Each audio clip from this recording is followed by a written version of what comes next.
Pipila ka mga lugar sa Kabisayan makasinati og pag-uwan-uwan. Sayra nato ang dagan sa panahon gikan sa Pag-asa pinaagi ni ining report.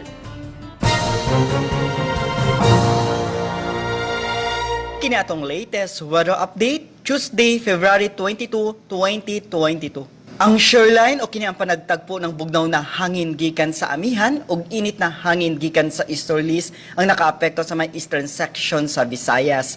Samtang northeast monsoon or amihan ang nakaapekto sa lalawigan sa Luzon ug ubang bahin sa Visayas. Ang probinsya sa Samar ug Eastern Samar makasinati na madag-umo na kalangitan ug naay katag-katag na mga pag-uwan ug kini mga pagpanugdugog kilat tungod kini sa shoreline. Samtang ubang bahin sa Visayas, Palawan, kasamang Kalayaan Islands ug ang Occidental Mindoro makasinati na panagsama panganoron ngadto na sa madag-umo na kalangitan ug naay mga patak-patak na mga hinay na mga pag-uwan tungod kini sa amihan. Padayon ta mag-monitor sa atong mag-i-issue ng mga thunderstorm or rainfall advisories. Para sa atong mga dugang detalye, bisitaha atong mga official social media accounts. Kini si Jomar Eclarino gikan diri sa DOST Pag-asa Mactan.